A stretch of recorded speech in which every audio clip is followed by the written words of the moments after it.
यूनानी भाषा का शब्द है। ये भी क्वेश्चन पूछा जाता है कि जामित शब्द जो है किस भाषा का शब्द है? यूनानी। यूनानी भाषा का शब्द है। यूनानी भाषा का शब्द। तो आपसे पहले क्वेश्चन बन जाता है, क्या बन जाता है? जामित जो है किस भाषा का शब्द है। तो हमें पता चला किस भाषा का शब्द है, बोलो प्रत्यक्ष बोलिए। जामित किस भाषा का शब्द है? ठीक है, यूनानी भाषा का। किस भाषा का शब्द है? यूनानी भाषा का। तो ये क्वेश्चन आपसे पूछा जाएगा कि जामित किस भाषा का शब्द है, तो आप सभी लोग क्या कहना? यूनानी भाषा का शब्द है। जामित जो है अब कितने शब्दों से मिलकर बना है? तो जामित जो है 2 शब्दों से मिलकर बना है। क्या है? 2 शब्दों से मिलकर बना है। एक का नाम क्या है? जियो है। जियो को क्या कहते हैं? जियो, जियो और जीने दो, ठीक है। और दूसरे का क्या अर्थ है? मीट्रिन है। क्या है? मीट्रिन है। जियो और जीने दो की कलर पे चलो, ठीक है। अब देखो जामित 2 शब्दों से मिलकर बना है। कितने शब्दों से मिलकर बना है? 2 शब्दों से मिलकर बना है। जामित का अर्थ है, एक तो अर्थ है, 2 शब्द कौन से हैं? एक जियो है और एक क्या है? मिट्टी है। जियो का अर्थ क्या है? जियो का अर्थ है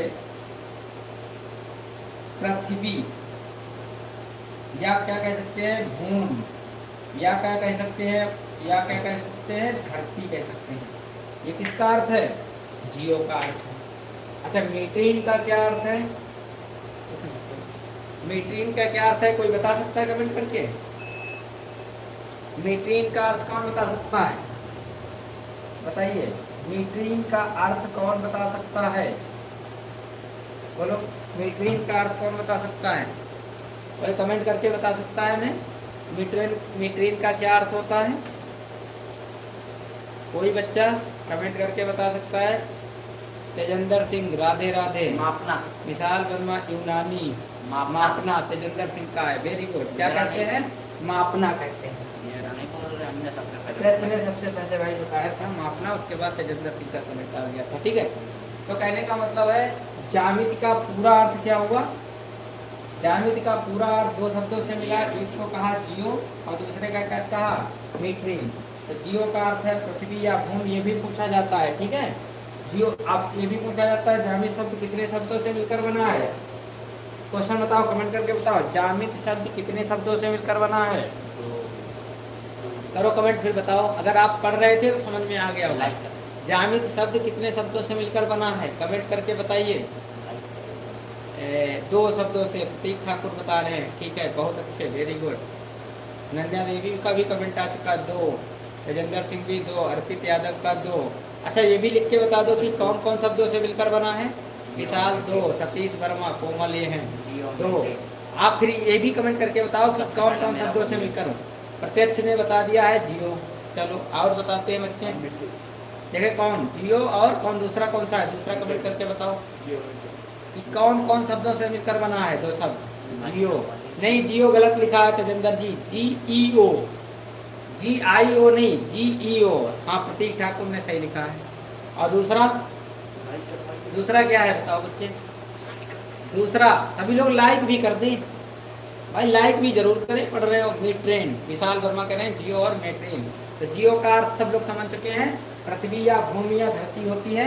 मीट्रेन का अर्थ क्या होता है? मापना होता है। इस सबको नोट भी करते चलो सभी लोग, सारे बच्चे नोट भी करते चलेंगे, ये नहीं केवल देखेंगे। मेट्रोन, अन्य देवी। मापने की आवश्यकता के कारण हुआ। आवश्यकता, देखो कोई भी चीज का जो उद्गम होता है वो कोई कारण होता है, उसी कारण हुआ है। किस कारण हुआ है? भूमि नापने के उद्गम। चलो इसका थोड़ा इतिहास भी बता देते हैं। सभी लोग लाइक करो तो मैं इतिहास बता कि मिस्र देश में एक नील नदी है। अच्छा, जहाँ पर नदियाँ होती हैं वहाँ पर क्या आती है? हर साल कहीं कहीं क्या आ जाती है? बाढ़ आ जाती है। अब बाढ़ आने पर होता क्या है कि जो जिसके खेत बंधे हुए मेड़े होती हैं वो उसमें क्या करती है? रेता लाके पूरे जगह को पाट देती हैं। अब पाटने पर जो मेड़ की बांध होती है, किसी जो भूमि का स्वामी होता है, जिसका खेत होता है, उसे पता ही नहीं चलता कि कहाँ कहाँ है। लेकिन ये बात बहुत पुराने समय की है, लेकिन लेकिन अब तो लेखपाल के पास एक नक्शा बना होता है, तो वो तुरंत देखकर, ये ज्यामिति ना होती तो लेखपाल के पास नक्शा ना होता, और नक्शा ना होता तो लड़ाई झगड़े होते।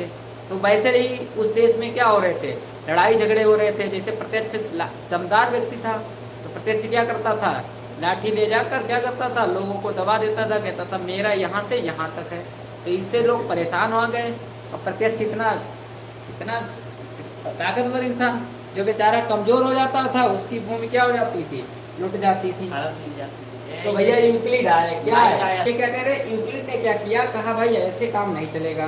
कह रहे हैं पहले क्या करें, इनकी जैसे अगर बाढ़ आए भी, लेकिन एक नक्शा बना के हम लोग क्या माप के रख लेंगे, और उसको क्या करेंगे, हम जामित नाम दे देंगे, इससे हम पृथ्वी को नाप लेंगे।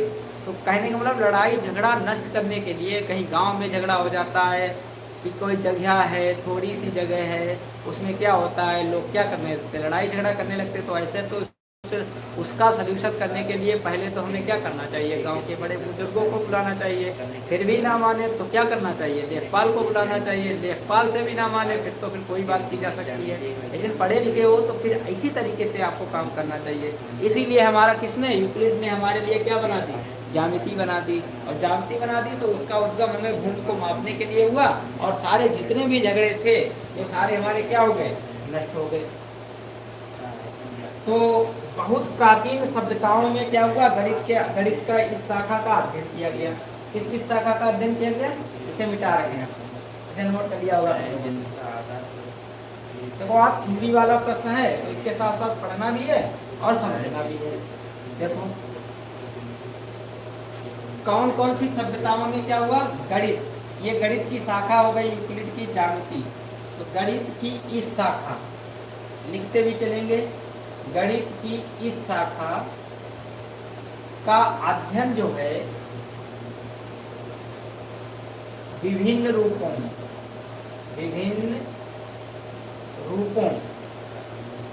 में प्रत्येक प्राचीन सभ्यताओं द्वारा किया गया, प्राचीन सभ्यताओं द्वारा किया गया। कौन कौन किसी को सभ्यताएं थी प्राचीन की, क्या किसी को पता है, लिख सकता है कमेंट में। अच्छा तो पढ़ के बताओगे, चलो हम तुम्हारा काम आसान कर दे रहे हैं। देखो कौन कौन सी थी, एक मिस्र सभ्यता थी, दूसरी कौन सी थी, बेबीलोन, एक शहर था, कहाँ का, मिस्र का। तीसरी कौन सी सभ्यता, चीन की सभ्यता थी, चीन। चौथा भारत भी था इसी ज्यामिति के अध्ययन करने में।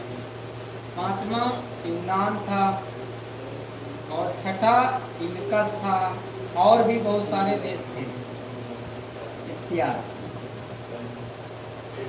ठीक है, नोट करिए, इस शाखा का अध्ययन करने के लिए इतने देश थे। नोट करो तो फिर आगे बताते हैं। गणित पढ़ने के लिए ज्यामिति का पढ़ना बहुत जरूरी है। देखो चाहे त्रिभुज पढ़ें, चाहे चतुर्भुज पढ़ें, चाहे आयत पढ़ें, कुछ भी पढ़ें, चाहे रेखा पढ़ें, चाहे कोण पढ़ें, उसमें इस ज्यामिति का अभी तो ये बेस चल रहा है, कहाँ कहाँ इसका शुरुआत हुई थी। तो इसे ये नोट हो जाए तो कमेंट कर देना। आराध्या पांडे का कमेंट आ गया था, नोट कर दिया। ठीक है,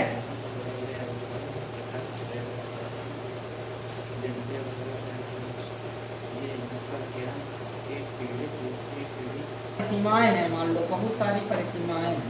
क्या है, परिसीमाएं का मतलब होता है जो बाउंड्री की जाती है। बाउंड्री देखो हमारे खेत की भी होती है, हमारे घर की भी होती है, हमारे स्कूल की भी होती है, और हमारे जहाँ भी देखो आपको अगर लड़ाई झगड़े से बचना है तो आपको सबसे पहले वहाँ क्या करनी पड़ेगी, बाउंड्री करनी पड़ेगी।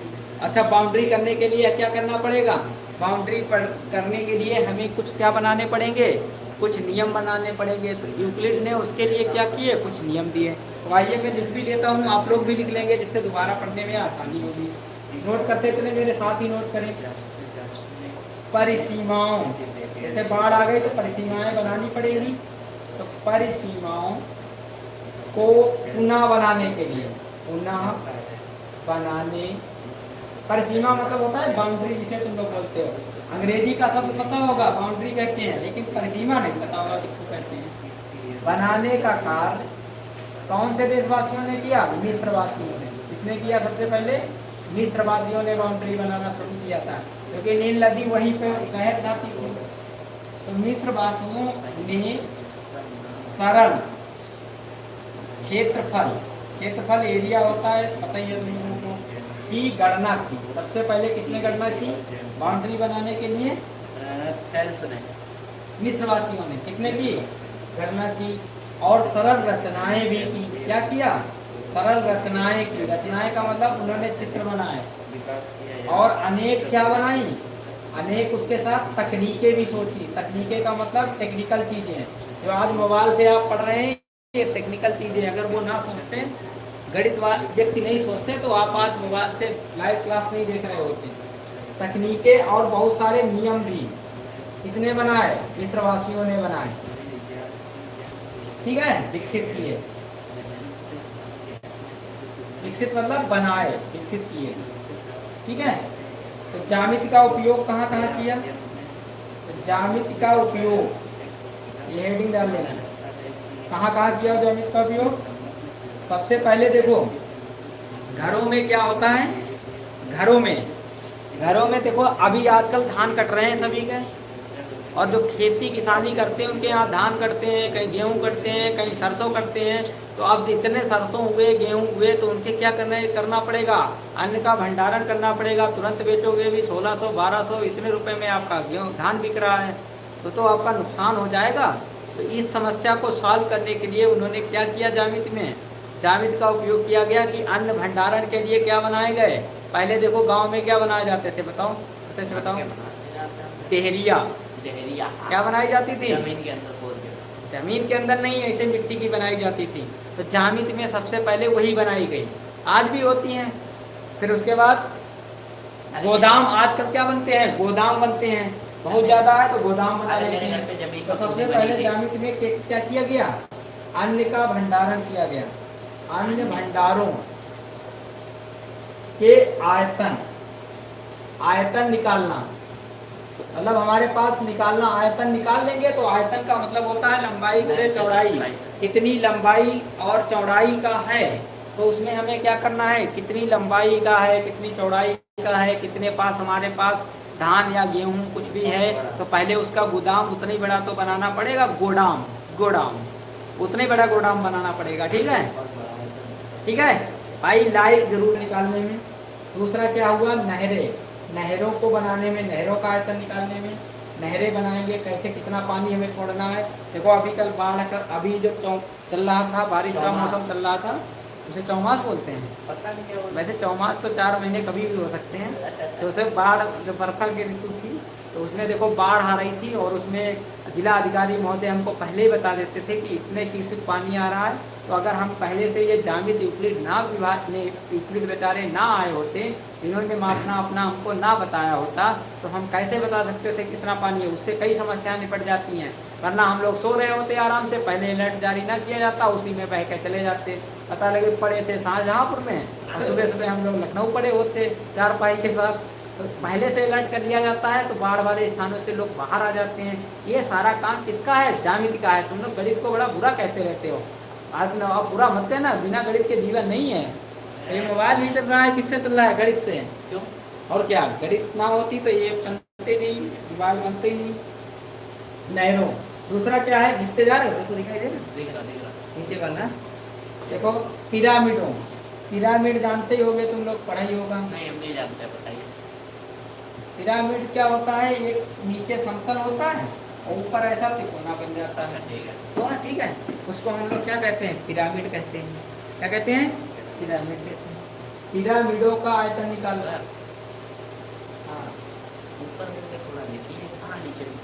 पिरामिडों का आयतन निकालने का सूत्र भी जानते हैं। मतलब पिरामिड जो होते हैं उनका भी आयतन निकालने के लिए ज्यामिति मिस्रवासियों ने इनका उपयोग इसी से करते हैं। ठीक है, तो हम लोगों ने क्या किया? इतना नोट हो गया हो तो आगे बढ़े हम। मेरे प्यारे बच्चों, इतना नोट हो गया तो आगे बढ़े। कमेंट करिए नोट हो क्या हो। नीचे कोई बात नहीं, नीचे लिखा है, नोट कर लेंगे बच्चे सारे। नोट कर लेंगे, फिर ऊपर करके। अरे नोट कर लेंगे, बच्चे होशियार हैं, तुम्हारी तरह नहीं है। देखो अब दिख रहा है बच्चों? प्रत्यक्ष कह रहा प्रत्यक्ष तुम लोगों की बहुत खबर रखता है, इसे कहता है नीचे दिख नहीं रहा होगा बच्चों को, लेकिन तुम लोग बताते भी नहीं हो कमेंट करके दिख रहा है कि नहीं दिख रहा है।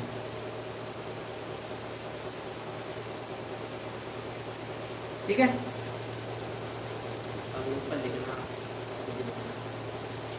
नोट हो जाए तो कमेंट छोड़ देना मेरे प्यारे बच्चे।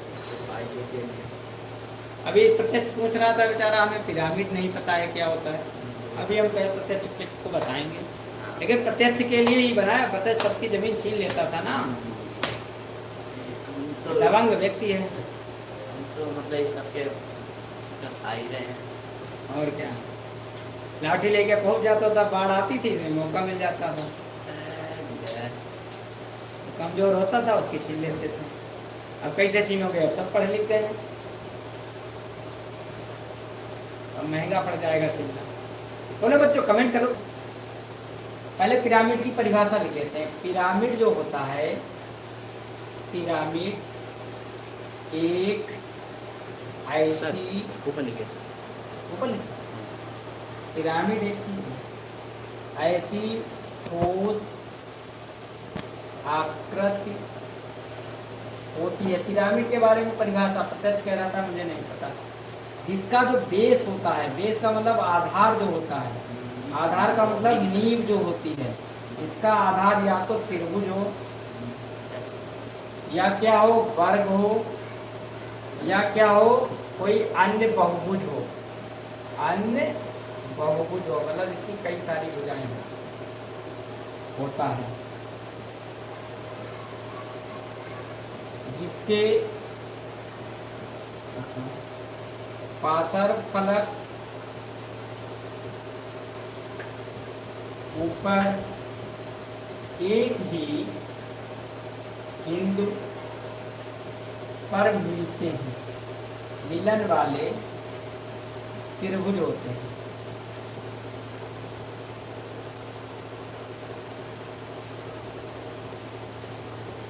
मतलब उसके जो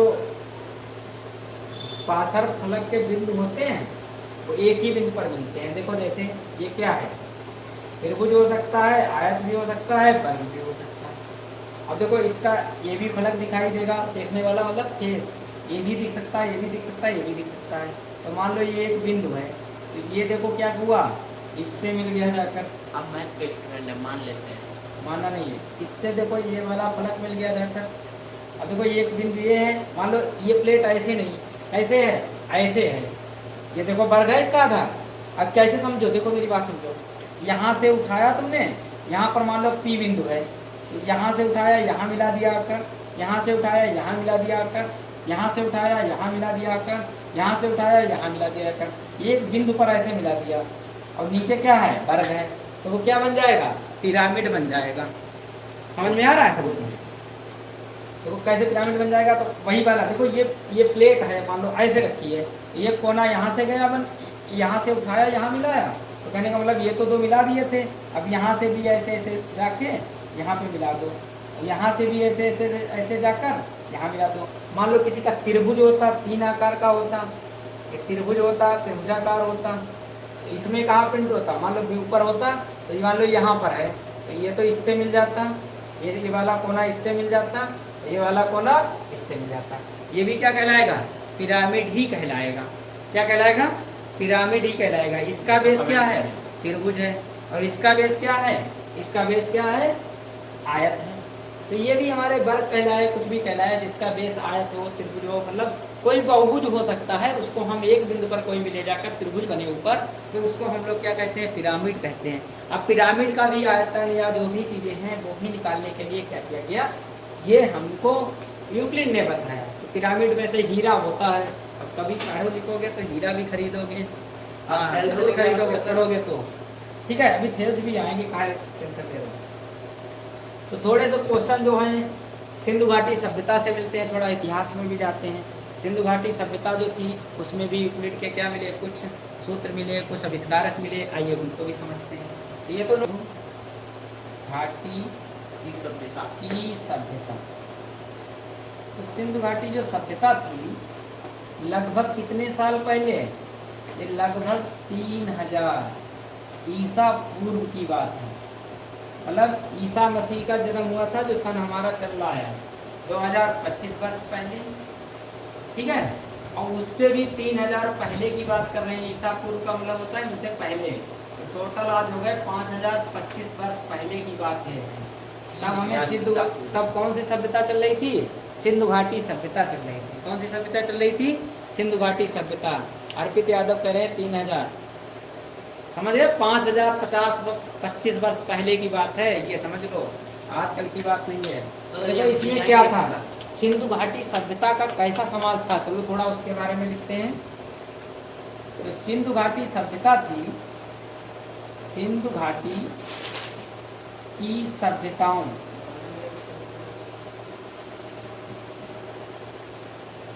में एक उच्च कोट मतलब हाई लेवल, उच्च कोट का संगठित समाज था। संगठित मतलब लोग इकट्ठे रहते थे, संगठित होकर रहते थे, मतलब ये बिखराव नहीं था समाज में जैसे आजकल है, एक दूसरे की हेल्प करते थे। ठीक, उस समय क्या संगठित था। और शहर भी जो थे, शहर अत्यधिक रूप से विकसित थे, बहुत रूप से विकसित मतलब सड़कें अच्छी थी, लाइट की व्यवस्था बढ़िया थी, नाले बने हुए थे निकास, पानी निकास के लिए विकसित थे, और बड़े योजनाबद्ध तरीके से, बहुत बड़े योजनाबद्ध तरीके से थे। इस तरीके से योजनाबद्ध तरीके मतलब बढ़िया ढंग से सब चीज़ें शहरों को निर्मित किया गया था। अब तो कहीं कहीं शहर ऐसे हैं कि गेट पर तक कार भी नहीं पहुंचेगी, तो आप अंदाज़ा लगा लो वो कैसे कैसे किए गए होंगे। हाँ, जैसे प्रत्यक्ष बता रहा, मेरे घर पे कार ही नहीं पहुंचती है। ये कैसा शहर है? संगठित है, सही तरीके योजना तरीके से। भाई गेट पर क्या वाहन भी आना चाहिए, तो कोई सामान लाना है तो कैसे लाएंगे, तो वो भी दिक्कत हो जाएगी नहीं। देखो घर कितना भी बड़ा हो, अगर घर के सामने रास्ता नहीं है तो वो सब घर कैसा रहता था, बेकार हो जाता है। समझ रहे हो? घर चाहे जितना भी बड़ा हो, लेकिन अगर घर के सामने रास्ता नहीं है तो घर कैसा होता है, बेकार होता है। तो कैसे थी इनमें सिंधु घाटी सभ्यता में कैसी चीजें थी, जरा ध्यान से पढ़िए। सड़कें परस्पर समांतर थी। सड़कें कैसी थी? परस्पर समांतर। समांतर का मतलब सभी लोग जानते ही होंगे, अभी हम आपको समझाते हैं। समांतर होती थी, कैसे होती थी, कैसे बसा था? जैसे मान लो एक सड़क ये है तो दूसरी सड़क ये है, अब देखो इनके बीच में क्या बन जाते थे, मकान बन जाते थे।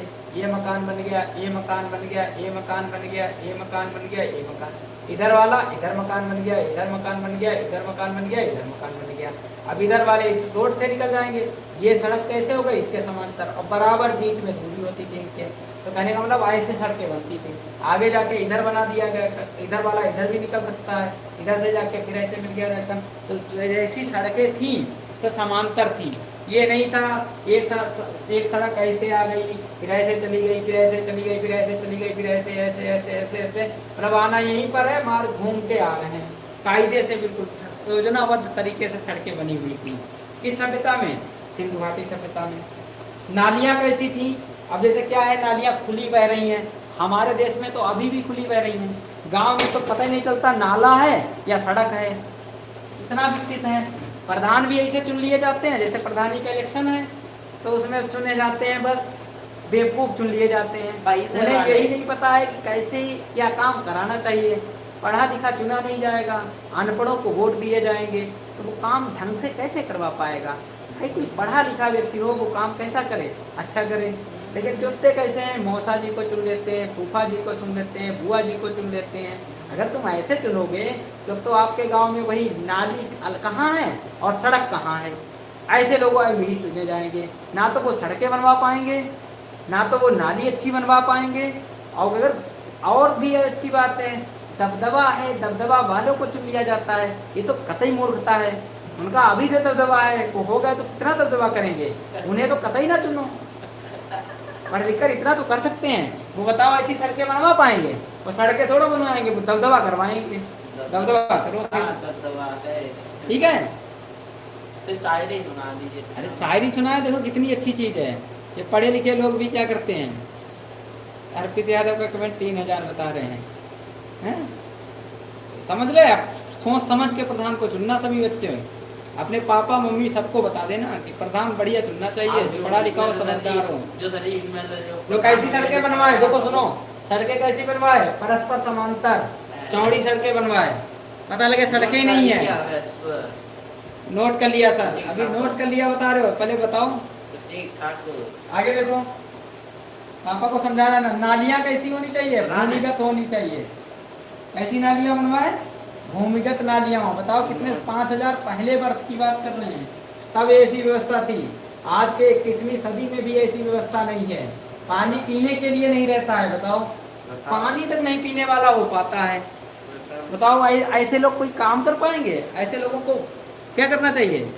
भूमिगत नालियां थी, जैसे उसमें कीड़े नहीं पड़ पाएंगे, मतलब सफाई रहेगी, कचरा उसमें नहीं इकट्ठा होगा। भूमिगत का मतलब था पहले नालियां बनवाई, फिर उसके ऊपर क्या डलवा दिया, पटला डलवा दिया, जिससे कूड़ा कचरा ये नहीं गया उसमें। गांव में तो पता ही नहीं चलता है कि बह रही है, नाला है, नाली है, नाला है या नाली है या सड़क है। सड़क ही नाला होता है, नाला ही सड़क होती है। अब बताओ, अब कोई नया आदमी है तो नाले गिर जाए, अब नया वो गिर ही जाता है। भूमिगत कैसी होनी चाहिए, नालियां होनी चाहिए।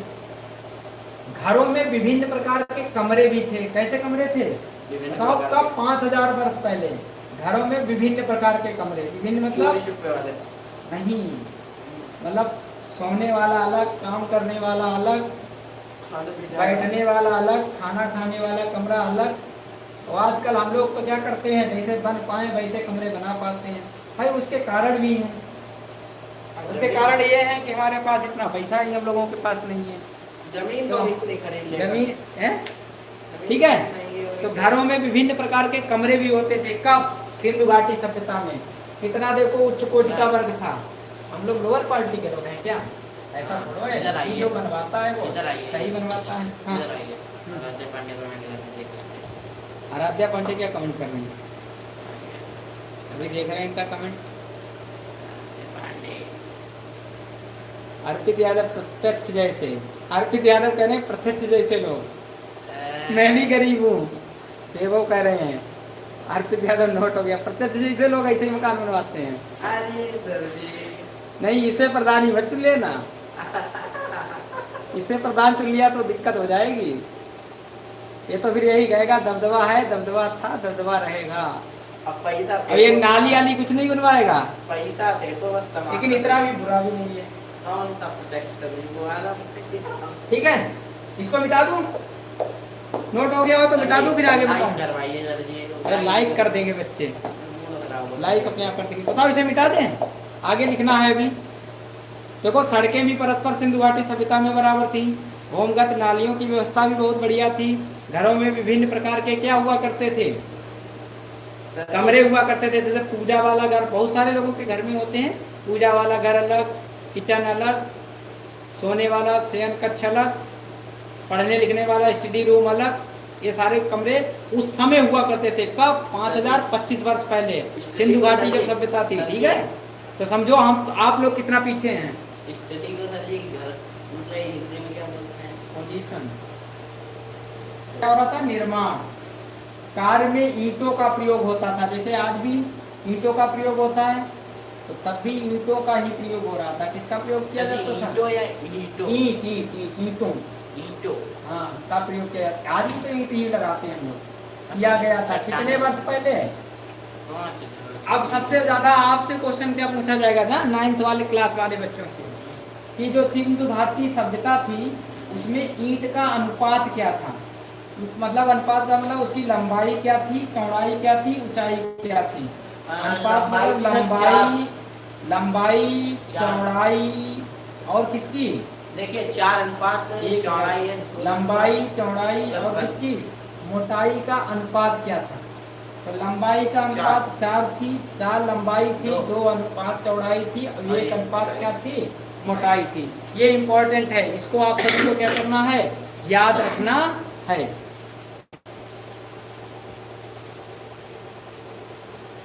हाँ, 4:2 आराध्या पांडे का कमेंट आ गया।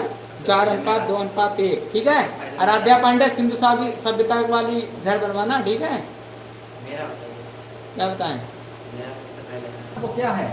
शुलवासु। क्या है? सुलभा सूत्र है। ये क्या है?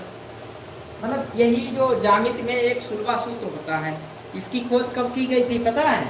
ये याद रखो, 800 ईस्वी पूर्व 800 ईसा पूर्व, मतलब ईसा के जन्म से 800 ईसा पूर्व और 500 ईसा पूर्व, मतलब लगभग हमें एग्जैक्ट नहीं पता है कब हुई थी, इसी के बीच में हुई थी। तो सुलभा सूत्र में है क्या?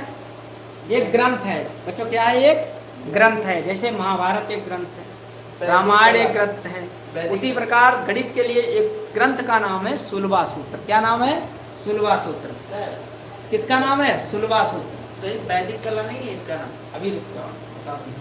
तो सुलभा सूत्र जो क्या है इसके बारे में लिख लो। सुलभा सूत्र जो है ज्यामिति रचनाओं, जो ज्यामिति में रचनाएं की गई उनको सबको इकट्ठा किया गया, एक किताब बनाई गई। उसके लिए ये क्या है? ये महत्वपूर्ण ग्रंथ है, महत्वपूर्ण ग्रंथ है। फिर इसके बाद एक आता है श्री यंत्र। देखो जब पूजा पाठ किया जाता है तो उसमें क्या आता है? श्री यंत्र। ये किस वेद में मिलता है? ये अथर्व वेद में मिलता है। किसमें मिलता है? अथर्व वेद में। ये ऊपर नहीं दिया है। दिया है। जो श्री यंत्र होता है, जैसे पूजा वूजा कराने जब पंडित जी घर पे आते हैं तो वो क्या करते हैं? एक श्री यंत्र बनाते हैं, कुंडली उंडली बनती है, उसमें बनता है। 800 से 500 ईसा पूर्व हमारे गांव में आए। क्या हमारे गांव में आए? अर्पित यादव कह रहे हैं हमारे गांव में आए हैं। तो क्या है बताओ तुम? हैं? नोट हो गया? यस सर, आ रहा है। वेद में दिया गया है श्री यंत्र। ठीक है, ठीक है। सुलभा सूत्र। अब ये क्या है? श्री यंत्र है। ये किस वेद में मिलता है? अथर्ववेद में मिलता है। तो अथर्ववेद में मिलता है तो क्या है? श्री यंत्र में क्या होता है? श्री यंत्र कैसा होता है? त्रिभुज जुड़े होते हैं। क्या जुड़े होते हैं? त्रिभुज जुड़े होते हैं। क्या जुड़े होते हैं श्री यंत्र में? त्रिभुज जुड़े होते हैं। क्या जुड़े होते हैं? त्रिभुज। तो इसे लिख लेते हैं। जो श्री यंत्र होता है, हाँ लिख लो, ऊपर लिखिए, ऊपर लिखो। श्री यंत्र में एक दूसरे से के साथ जुड़े 9 कितने त्रिभुज? 9 समद्विबाहु त्रिभुज। नोट कर लिया। नोट कर लीजिए, ये बहुत इंपॉर्टेंट है। 9 समद्विबाहु त्रिभुज अंतर्निहित होते हैं। श्री यंत्र में कितने त्रिभुज होते हैं? 9 समद्विबाहु त्रिभुज अंतर्निहित, मतलब बने होते हैं।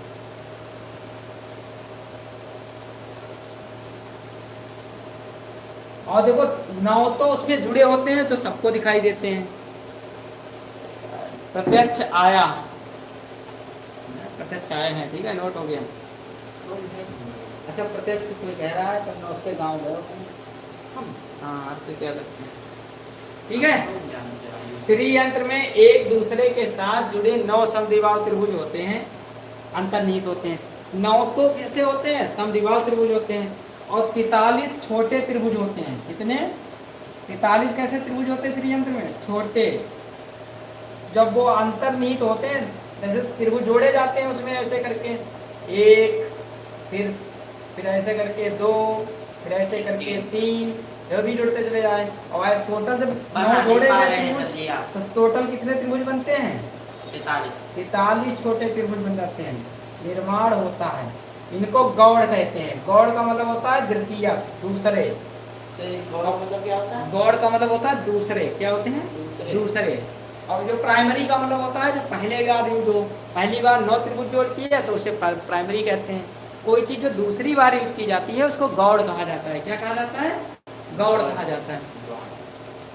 ठीक है। तो कितने होते हैं त्रिभुज श्री यंत्र में? बोलो, कमेंट करके बताइए। कमेंट करो मेरे प्यारे बच्चों। नियम 43, उमा भारती 43, अनन्या देवी 43। 9 होते हैं। 9 त्रिभुज श्री यंत्र में होते हैं। बनते टोटल कितने हैं?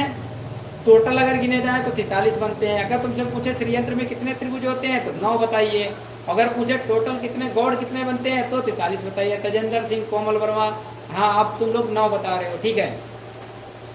प्रतीक ठाकुर 43 सही है बच्चों, ठीक है।